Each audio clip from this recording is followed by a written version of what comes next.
June 2008. I opened my eyes to a room full of crashing stock charts and the smell of cheap cigarettes. The Haicheng Securities Trading Center, a place I had only seen in old photographs. On the giant screen above the hall, green numbers were falling without end. All around me, people were breaking. A man squeezed his water bottle until it cracked in his fist. A woman was crying into her phone, begging someone on the other end. In the center of the hall, a man in a bright flower shirt sat on the floor, completely still. His eyes had nothing in them. This was the worst crash in the history of the Chinese stock market. The index had been above 6,000 points. Now it was falling off a cliff. At every desk, workers were picking up phones and delivering bad news. Fingers moved across calculators, adding up the damage. On every screen, the same red numbers, family savings disappearing in real time. My name is Lin Fan. 5 minutes ago, I was 32 years old. I worked as an AI architect at one of the biggest tech companies in the country. In 2024, I was rebuilding the core of our next-generation AI model. 3 nights with no sleep, screens glowing in an empty office, then my heart gave out and the world turned black. When I opened my eyes, I was here, 16 years in the past, standing in a trading hall full of old machines and broken people. I looked at my hands, thin, smooth, young. I walked to the glass doors and studied my own reflection.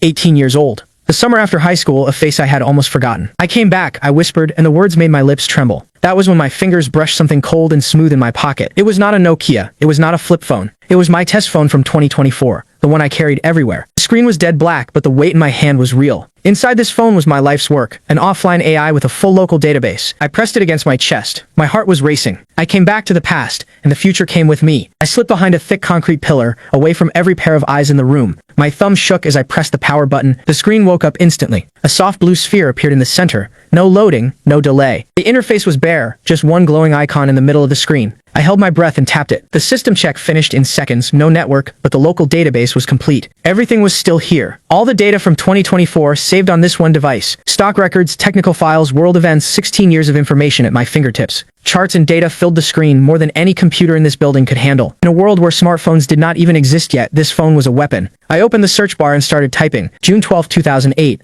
I punched in today's date. The query sat in the search bar, ready. The AI answered before I could blink. A full stock chart loaded, every price movement from today, already recorded. The market had crashed today. Almost every stock hit its lowest allowed price, but one name stood out, Haihong Holdings. At 2:45 p.m. today, everything would change. A leaked business deal would pull big money in and the stock would shoot straight up, from the very bottom of the day to the very top. The chart showed a clean vertical line, a 20% swing in a single afternoon. I stared at those numbers. This was real. This was happening today, 20%. Right here, right now, and I was the only person alive who knew. I had 40 minutes. The clock on the main board read 2:05 p.m. Haihong Holdings was right there on the board, down 9.8%, stuck at the bottom. Sell orders were stacked deep. Nobody in this hall would touch it. Nobody except me. But there was a problem. I reached into my pocket. One wrinkled 50 yuan bill and an ID card. That was everything I owned. Even if I doubled that 50, I would have 100. That was nothing. I needed real money, someone else's money. My eyes moved across the hall, and they stopped on the man in the flower shirt, still sitting on the floor. I knew this man. In my past life, the news had told his whole story. Zhao Daohu, the biggest private trader in Haicheng. He had thrown everything into the market, his house, his car, every last coin he had. In the original timeline, he lost it all.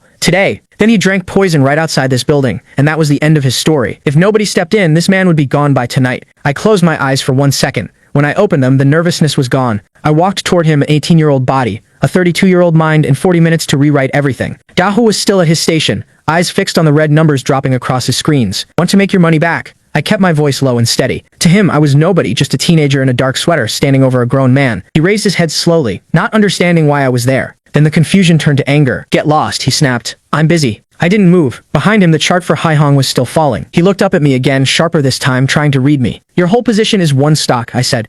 Haihong Holdings, you're trapped. 800,000, all of it locked in. Am I wrong? I watched his face change. Nobody was supposed to know that number. What he didn't know was that my AI had already scanned the wrinkled trading slip in his hand. Only a small corner of the paper was visible, but the AI rebuilt the full image from that alone. I had every detail of his position before I even opened my mouth. Dahu got to his feet, eyes full of doubt. How did you know that? That part isn't important, I said, and pointed at the main board. 40 minutes until the market closes. Haihong is stuck at the daily low right now. Nobody will go near it. If you don't want tomorrow to be the same, your only way out is to listen to me. Listen to you? His face tightened. What does some kid who hasn't finished school know about stocks? Arms crossed, he stared me down, still not believing a word. I let the corner of my mouth rise just barely. Whether I know stocks doesn't matter, I said. What matters is something else. I stepped closer, dropping my voice so only he could hear. I have inside information. I leaned in close to his ear. At 2:45, big money moves in, the price will fly. I pulled back with a small smile. That was enough to get him thinking. How much cash do you have left? I asked, glancing at my phone. He was shaken. Something about me didn't match what he expected. I knew what he saw, eyes that didn't belong on a teenager's face. We sat down at his station, both of us facing the screens. 50,000, he said, voice barely there. That's the money for my daughter's school. His voice cracked on the word daughter. Fear was sitting right behind his eyes when he looked at the screen. 50,000 is enough, I said. I checked the clock. 2:10 p.m., 35 minutes left. Put all of it into Haihong at the lowest price. Do it now. Dahu shoved back from the desk. You're insane. There are tens of thousands of sell orders at the bottom, and the screen showed exactly that, nothing but red. Sellers everywhere. Those are fake orders, I said, keeping my voice flat. The big players put them there to scare people while they buy quietly. I said it without any change in my face. A lie, but a necessary one. The truth was simpler. The AI had already shown me what would happen today. At 2:45, those sell orders will vanish, I told him. Buy now or miss your chance. Wait too long and the price will move without you. He was still hesitating. I needed one more push. You already lost 500,000 out of 800. What's another 50? But if I'm right, your account goes up 20% before the close. Sell tomorrow at the open, and you get back half your money. Your call. Dahu turned and stared at the board. All he saw was green, and in this market, green meant loss. Sweat ran down his face in thick drops. I could see it in his eye, the last fight of a man with nothing left to lose. Fine, he said, turning toward the counter. If I go down, I go all the way down. He rushed to the trading desk, teeth together, fists tight. I watched him go, keeping my face steady. In my pocket, the phone glowed with a message. Trust level 85%, 34 minutes until the move. Everything was on schedule. The first real gain in this new life wouldn't be money. It would be a man who owed me one. The minutes ticked by. Around us, the whole hall was cursing at the falling market. But Dahu and I had our eyes on only one name, Haihong Holdings. We waited in the middle of the trading floor, him with his arms crossed, me with my phone in hand. 2:40 p.m. The stock still hadn't moved. Dahu had gone pale. The screen still read -9%. Haihong Holdings locked at the daily low, not a single buyer anywhere. Kid, he said through his teeth. Are you playing me? This stock hasn't moved at all, he said, pushing closer. Quiet, I said, without turning my head. Just watch. 2:44 p.m. 1 minute left. Then I noticed it. The sell orders on Haihong had stopped growing. 2:45, 0 seconds. 3, 2, 1. The board lit up. Haihong Holdings plus 20%. The wall of sell orders that had been holding the stock down vanished in an instant. Across the hall, people stood up from their seats. Buy orders flooded the screen like a wave, smashing through every price level. A woman nearby froze at her monitor, mouth open. The chart line went straight up from the daily low to the daily high in seconds. The whole hall went wild. People were shouting, pointing, grabbing each other by the shoulders. On my phone, the profit number climbed past 9,000. The big board confirmed it. Haihong Holdings had hit the daily limit up. Dahu stared at his own screen, wide-eyed, not moving. The lost numbers in his account were flipping, red turning to green, one line at a time. Haihong Holdings, daily limit. The comeback was complete. On the phone, the profit passed 19,000. His 50,000 had nearly doubled. 3 minutes. From the very bottom to the very top in just 3 minutes. Dahu jumped out of his chair so fast the seat rolled into the wall behind him. Around us, other traders hit their desks, furious at themselves for not buying in time. Dahu stood in the center of the chaos, looking like a man who just woke up from a nightmare. He leaned on the counter, breathing hard, sweat dripping down his face, but behind it all, pure relief. Then he spun around, searching through the crowd. The hall was packed, hundreds of people between us. I was still leaning against the pillar, watching him search. For me, this was just the beginning. Dahu found me. He came across the hall so fast he looked ready to drop to his knees. He stopped right in front of me, staring like I was something sacred. He leaned over the desk, towering above me, but his eyes told a different story. Pure respect. What should I call you, he asked, sweat still running down his face. Just call me Lin Fan, I said. The 50,000 I just put in, it made 10,000, he said, barely holding it together. Plus the shares I was already holding. Today I got back over 100,000. He leaned in even closer. Master, what about tomorrow? Do I sell? Tomorrow it'll jump 5 points right at the open, I said. Sell everything. Not a single share left. He nodded fast, ready to follow every word. Around us, the trading hall buzzed with noise and red numbers, and something clicked in his head. His hand shot into his bag. He pulled out a stack of bills and held them toward me. A small thank you, master, Dahu said. Please accept it. I reached across the table and took the 2,000 without hesitating. That money was mine. I earned it. And in 2008, 2,000 was the perfect starting point. Thanks, I said. Give me your number. I might need your help with a few things soon. He agreed before I even finished the sentence. Anything you need, master. Just say the word, my life is yours. He bowed slightly and held out a business card. Defa Building Materials Trading Company. General Manager, Zhao Gang. So that was his real name. Building Materials. That detail stopped me cold. Yuchu's family factory was going to collapse because its supply chain for building materials broke apart, and now I had a direct contact in that world. I smiled. I turned and headed for the exit. Sunlight poured in the moment I pushed through the doors. 2,000 in my pocket and a plan already forming. But first, I needed to move fast before Yuchu's father lost everything. Every day counted. The clock was already running. I had to grow this money into something real before the window closed. And in 2008, opportunities were everywhere if you knew where to find them. The stock market wasn't the only way. There was one more place where my skills could make fast money. I pulled out my phone. The AI lit up on screen, ready for a command. Search something for me, I said. In 2008, right now, are there any big tech problems or rewards? The system started processing. Results came back within seconds. Tonight at 8, a famous antivirus company called Jinshan was going to face a massive attack on its servers. At the same time, a new version of the Panda virus was spreading fast through the dark web. And on a hacker forum, someone was offering 50,000 yuan to whoever could write a fix. Stop walking. 50,000. My hand dropped to my side. A smile crept onto my face. Small reward, but good enough as a warm-up. I headed for the nearest internet cafe. The summer of 2008 pressed down on the city like a weight. The streets burned with heat, and the air itself felt restless. My shirt was soaked through by the time I reached the main road. The 2,000 in my pocket felt important, but I knew better. Compared to the empire I was planning to build, this money was nothing. Not even close. I needed much, much more. I flagged down a red taxi. Black Eagle Internet Cafe, I told the driver. Sufu Road. The biggest internet cafe in all of Haicheng, exactly where I needed to be. Through the window, I spotted the neon sign. This was the place. I pushed through the heavy glass door and stepped into a different world. Dark, loud, and packed with old screens. Hundreds of thick, box-shaped monitors glowed in the dim light. This was what 2008 really looked like. I walked through the smoky hall, past rows of people bent over their keyboards. Clicking keys, shouting gamers, the smell of instant noodles, it hit me from every side. I walked to the front desk. All night, I said. The girl behind the counter barely looked at me. I put a 20 yuan bill on the counter. She chewed her gum, tapped something on her own screen, and slid me a card without a word. I took the card and headed deeper inside. Past the smoke, past the noise, toward the back corner where the broken machine sat. Every screen I passed showed the same kind of thing. Shooters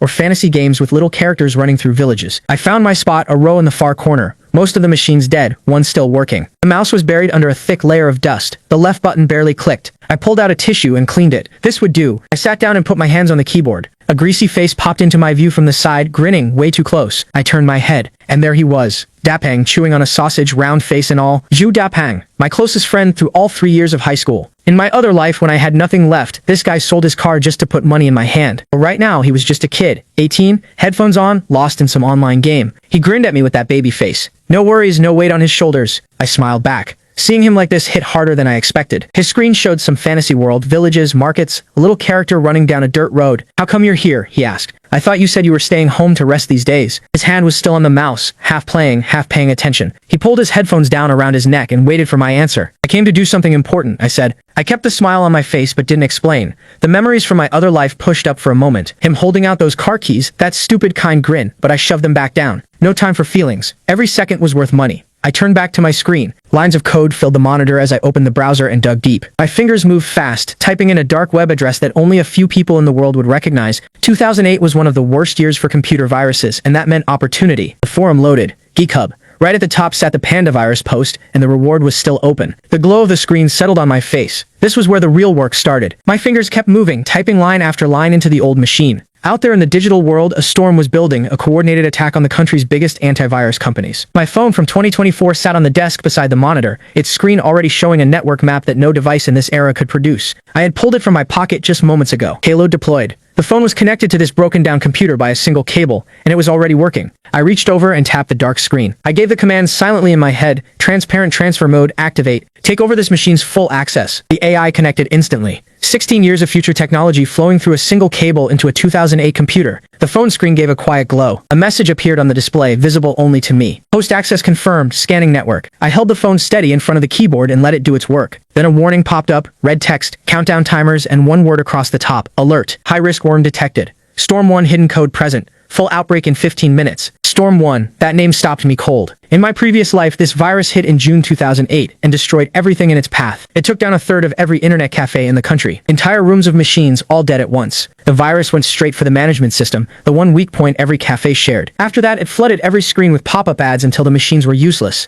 Cafe owners lost everything overnight and most of them never reopened. I came here tonight to write code and collect a bounty. I never expected the virus to already be here, hiding inside this very network, waiting to go off. I looked at the swirling code on my monitor, and the corner of my mouth lifted. Then a shout broke out from across the hall. Blue screen. The kind every computer user fears, white text, frozen machine, nothing you can do. More voices. The whole main floor was losing it. Admin, everything's crashed. I looked up from my corner and saw it for myself. Screen after screen, all turning blue, and I watched it happen with a calm I probably shouldn't have felt. It spread through the rows like falling tiles, one machine pulling down the next. Then the blue screens turned black, and a skull appeared with red text. Want to unlock? 50 yuan per machine. Every monitor in the building showed the same skull and the same demand. A guy in a green hoodie slammed his mouse hard enough to crack the desk. The one beside him sat frozen with sweat running down his face, staring at his dead screen. The cafe owner burst out of the back room, a heavy man in a light blue shirt, glasses barely hanging on. "Don't panic," he shouted, throwing his hands on the nearest keyboard. "I'm restarting the server. Give me a second." He had no idea how useless that would be. The restart changed nothing. The red lock came right back. Even his billing computer was locked, his whole business, every machine, every system, completely frozen. The panic in his eyes was real now. 300 seats, full on a weekend night, and not a single machine working. He stood in the middle of the red-lit room and shouted, his voice cracking. "Whoever fixes this gets free internet for a whole year." No one answered. He grabbed his phone, an old Nokia with a tiny screen. He started dialing a repair company. They told him 2 hours minimum. From my corner, I watched all of this without moving. My screen showed blue like everyone else's, but that was just a cover. Underneath, the AI still had full control. "Scan the virus source," I told it. "Build me a kill script, the fastest, hardest one you can make." The phone lit up. Code started filling the small screen in seconds. "Command confirmed. Generating." The progress bar finished before I could blink. Lines of code scrolled down the display, dense and tight. The AI had written a weapon clean, sharp, and 10 years ahead of anything that existed in 2008. I read through it on the screen. Not a single wasted line. Dapping sat right beside me, eyes wide. I set my hands on the keyboard. Something shifted inside me. I wasn't a teenager in a cheap internet cafe anymore. I was the man who had once stood at NASDAQ as a chief technology officer. I hit enter. The blue screen vanished, and a black command window took its place. My fingers moved across the keys, feeding the AI's code into the system line by line. The rhythm was steady, fast, controlled, exact. Every keystroke hit the old keyboard with a sharp, loud click. Dappang leaned in. "You can write code?" he asked. He was staring so hard that the sausage fell right out of his mouth and onto his pants. I didn't answer. My eyes stayed locked on the screen. At the top of the window, the program name glowed, Killstorm. Dappang watched the command scroll past, his mouth still hanging open. What I was really doing was translating the AI's output into code that a machine from 2008 could understand. The AI built the weapon. My job was to make it fit a world that wasn't ready for it. 5 minutes later, I typed the last character, then pressed enter hard, and Dappang flinched beside me. A green progress bar filled the screen. Local scan complete, broadcasting patch to all machines. My machine was clean. The fix was already spreading through the network. The screen next to mine still showed the red skull, glowing in the dark. Then it blinked, and the skull was gone. The familiar Windows XP desktop loaded in its place, blue sky and green hills. One by one, every monitor in the row came back to life. A guy across the room jumped out of his chair, grinning. Third machine, fourth, fifth. The whole floor was waking up. The skulls vanished one after another, replaced by the same blue sky desktop. My screen showed the final message, network broadcast complete. All machines patched. Cheers broke out across the room. "Mine's working. Mine too." People were laughing, shaking their heads in relief. Every machine in the building was back to normal, just like that. Boss Lee stood at the front desk, staring at his Nokia. The call hadn't even connected. His billing system showed a green checkmark, fully restored, as if nothing had happened. He scratched the top of his bald head. "I didn't even do anything," he muttered. He spun around, looking for an answer. "Who fixed this?" The red-haired girl behind the counter stared back at him, just as confused. She pointed toward the far corner of the room. "The signal came from over there." Boss Lee followed her finger and saw a teenager sitting alone in the back row, completely unbothered. I was already closing the command window with one calm click of the mouse. On my screen now was the Jinshan antivirus forum, my post already drafted, code attached, analysis included. Boss Lee started walking toward me. He was no tech expert, but even he understood what it meant when one machine heals an entire network from the inside. He moved faster, weaving through the rows toward my corner. I was uploading everything, the kill tool, the source code, the firewall patch, to a security bounty board. The upload bar sat at 62% and climbing. The post title was simple, Storm 1 Kill Tool and Code Analysis. The bounty, 50,000 yuan. Behind me, Boss Lee stood with his mouth half open, too shocked to say a single word. Dappang stood behind me, holding his breath, completely frozen. He stared at me like I had just crawled out of a spaceship. "When did you secretly become a hacker?" he asked. I didn't answer. Boss Lee was still hovering behind me. "The forum will handle the rest," I said. Across the city, in a brightly lit office, a system was running code verification, 20% and climbing. Dozens of engineers sat at their desks, heads in their hands, losing the same fight against the same virus. An intern spotted something on a forum and called out. Someone posted a kill tool online. The forum post was already live, full download, code attached, a start button waiting. The team lead at his desk waved it off without looking. "Don't waste time on forums right now. It's probably clickbait," he said, "or a new variant of the virus itself." The tech director didn't even lift his head. His fingers moved across the keyboard like he was fighting the clock. "Boss, please," the intern said again. His voice was shaking now. The kill tool was already running on his screen. 43%. "The code is beautiful," he whispered. The tech director finally stopped typing. He pushed off from his desk and rolled his chair straight over. One look at the screen, and his eyes locked on, sharp, focused, almost scared. The code structure was clean, tight, and perfectly balanced. Every engineer in the room gathered behind him to look. It used almost no memory and ran faster than anything their team had built in a week. "Who wrote this?" the team lead said, his voice completely different now. "Must be one of the top hackers in the country. Download it, push it to every machine now." 3 minutes later, the patch was being sent to machines all across the network. Back at my screen, a private message window appeared. Jinshin Security Center, their verified account. Friend, your code is perfect. You bought us real time. My phone buzzed. Bank notification. 50,000 yuan already in my account. The message kept going. Want to come to Beijing? Name your salary. I smiled and typed back 2 words. Still studying. Then I closed the window. 50,000 from the bounty, 2,000 from the stock market. My starting money was set. I stood up and unplugged my phone. I turned around. Boss Lee was at the counter, watching me like I had grown a second head. He had probably been standing there the whole time. Any chance you could waive my internet fees? I asked. I gave him my friendliest smile. Boss Lee nearly tripped over his own feet. Free, all free. Come anytime. Drinks on the house too. He was rubbing his hands together, grinning. That virus just now, how did you? System hole, I said. I patched your server already. This kind of thing won't get in again. I kept my voice flat, like fixing a virus was the same as tying my shoes. Boss Lee shook his head.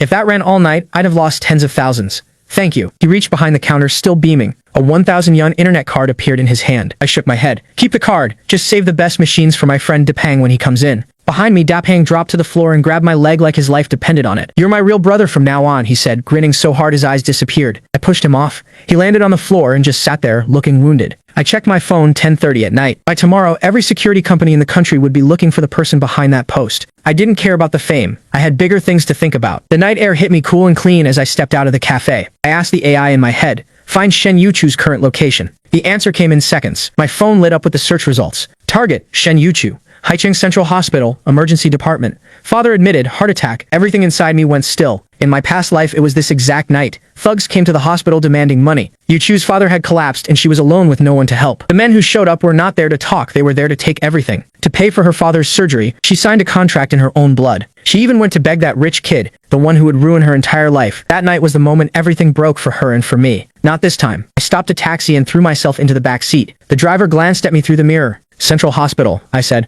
Fast as you can. Faster. I'll pay double. The taxi shot forward, tires ripping through the wet road. I gripped the phone in my pocket. The 50,000 yuan sitting in that account was not just money, it was the first real weapon I had in this second life. Through the rain and the wipers, the red hospital cross appeared in the dark. I threw money at the driver and ran straight into the storm. Cold rain hit my face, and for 1 second my head went perfectly clear. I pushed through the glass doors, soaking wet, sharper than I had been all night. The hospital lobby smelled like chemicals and damp clothes. I didn't need to ask for directions. Every turn of this place was burned into my memory. Emergency observation area, bed 302. I slowed my pace in the corridor, still dripping. The hallway stretched out ahead, full of patients and worried families. In my last life, I came too late. By the time I arrived, Yuchu was sitting alone at the end of an empty hall, a blood-stained death note in her lap, her eyes already dead. That memory pushed me forward. I turned the corner. Same hallway, same night, but this time I was not too late. 5 or 6 men in black tank tops had her surrounded outside the emergency room. The one in front was bald, built heavy, with tattoos covering both arms. A thick gold chain hung from his neck, and his face said he was done being patient. I stopped at the edge of the wall and watched. Your old man's finished, the bald one said. Hand over the factory that covers the debt. Sign the paper, now. Sign, and we'll cover the surgery. Simple deal. Otherwise, nobody walks through that door tonight. And there she was, right in the middle of all of them, Yuchu. She stood in front of the emergency room door with her arms spread wide, blocking it. Wet hair stuck to her white face. She looked like she might fall apart any second, but she bit down on her lip and held her ground, not one step back. She hadn't moved, arms wide, her whole body pressed against the hospital room door. This is a hospital, she shouted. You can't do this here. Her voice was shaking, but there was something hard underneath it. She held up her phone. 110 already dialed. The call timer running. The bald man cracked his knuckles. Called the cops, did you? Debts get paid. That's how the world works. Even the police know that. Yuchu held her ground, but he didn't care. He grinned and reached toward her. Go in there and pull the old man's oxygen line, he told his men. Then we'll see how fast she signs. A few doctors and nurses stepped forward, wanting to stop it. One look from the thugs sent them right back again. Yuchu closed her eyes. She stood there alone, and I could feel her breaking from where I watched. The bald man's hand came down toward her shoulder, and I caught his wrist before it landed. Making trouble at a hospital, I said. Not very smart. The whole corridor went silent. Yuchu's eyes flew open. I stood between them, still dripping from the rain. I kept my gaze forward, not on her, on him. I put every bit of cold I had right behind my eyes. She knew me, Lin Fan. Same school, different class. We had never spoken a single word to each other before tonight. At school, I was just the quiet one who always scored first. Our families lived a few streets apart, but our worlds never crossed.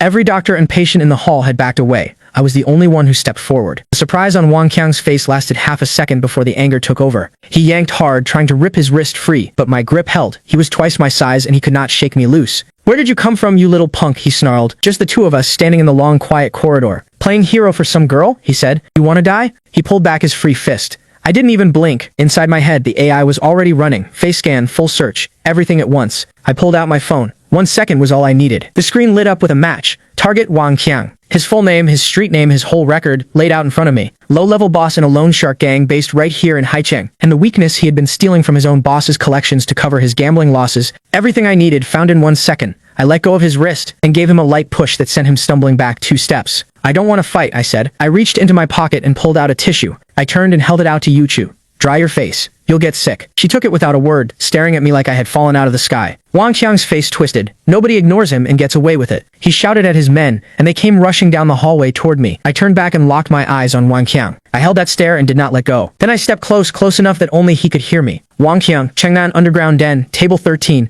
You lost 200,000 on a bad hand. That was company money. His foot froze mid-step, nailed to the floor. He stared at me like he had just seen a ghost. I held his gaze and let the silence do the work. What did you just say? He stammered. I let the corner of my mouth lift, just barely. And I kept going, quiet, fast, right into his ear. I put my hand on his shoulder like we were old friends. If Brother Long finds out you took those interest payments and used them to fill your own hole, how long do you think you keep that hand? Cold sweat ran down his forehead. His fist clenched tight at his side. He had hidden this from everyone, his crew, even his own wife. Who are you? His voice cracked like a boy's. I patted his frozen shoulder. Who I am doesn't matter. The Shen family's loan isn't due yet. You came early tonight to squeeze them for cash to cover your own mess. That sentence broke the last wall inside him. I stepped back and raised my voice so the whole hallway could hear. Still here? Should I call Brother Long and say hello? I didn't have Brother Long's number. I didn't even know what the man looked like. But a man sitting on a secret that big cannot afford to take chances. When you hold the right information, you hold everything. Wang Qiang's face went through 3 colors in 2 seconds. He was trying to decide what if this kid really has connections. He couldn't risk it. He ground his teeth until I heard them creak. Fine, he barked, pointing past me at Yuchu. This brat saved you today, but the debt stays. 3 days. If you still can't pay, I'll tear this building apart. His men turned and shuffled down the corridor with their heads low. The hallway went quiet, and my shoulders finally dropped. If Wang Qiang had been the type to pull a knife first and talk later, my only plan was to grab Yuchu and run. But the AI's data was perfect, and his own fear did the rest. I turned around to face her. She was still gripping that tissue with both hands like it was the only thing keeping her standing. Then she broke. Tears poured down her face. Thank you, she whispered. Thank you, Lin Fan. Something twisted deep in my chest. In my last life, I told myself I wasn't good enough for someone like her. When she needed me most, I disappeared. This time I was right here. It's over now, I said, as gently as I could. The cold voice I had used on Wang Qiang was gone. I couldn't hold it up around her. But the surgery, she said, still crying. The doctor told me. She looked toward the sealed emergency room doors. If they don't operate soon, her voice broke before she could finish. How much? I asked. 50,000, she whispered. Just the first surgery is 50,000. She dropped her head. Tears hit the hospital floor. We sold everything at home. Our savings are frozen. My hand found the phone in my pocket and the 50,000 yuan sitting in the account behind that screen. 50,000.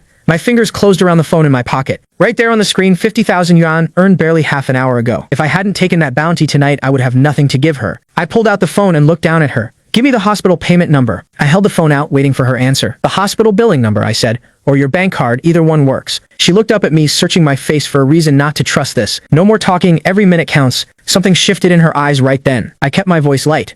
This is a loan. After you graduate, you work for me to pay it back. Interest at the highest bank rate, and you have to cook for me. She didn't answer, just sat there looking at me like I was someone she had never met before. 10 minutes later, the hospital cashier took the card and processed the payment. Bed 302, surgery team, go now. The staff moved fast. The surgery light came on, and the hallway went quiet again. That was when Yuchu's legs gave out, and I caught her before she fell. She leaned into me, and I could smell the rain still in her hair. She gripped my arm until her knuckles turned white. I will pay you back, Lin Fan, I swear it. Her lips were still trembling when she finished. I looked into her eyes and gave her one slow nod. She held my gaze, and for a long moment neither of us spoke. I leaned against the wall and watched the rain slide down the window. 50,000 yuan gone before it even settled in my account. But I felt nothing close to regret. Money was just a number now, and some things no number could ever bring back. I stood alone in the empty corridor and quietly called the AI. The clock on the wall read 11:47. I held the phone close and whispered, make me a plan. How do I start from zero and turn it into 1,000,000 in 3 days? The message was already sent. I needed to erase the Shen family's debt, every last cent of it. The AI answered in seconds. Use the gap in the ringtone billing system. Combine it with the hottest SP services. Expected return, 2,000%. 2,000% medium risk. I could work with that. I walked down the corridor, staring out at the city beyond the glass. Behind me, Haicheng Central Hospital sat quiet under the dark sky. The rain had stopped, but I was just getting started. 2 in the morning, and I was standing at the internet cafe door. Inside, the all-night crowd was in full swing, screens glowing, keyboards rattling. A girl with wild red hair was working the counter, looking bored out of her mind. The place smelled like old noodle soup and energy drinks, same as always. You're finally back, Dapeng called from the counter, chopsticks in one hand. He had been leaning over the bar, chatting up the cashier with some stories she clearly didn't believe. Dapeng grinned.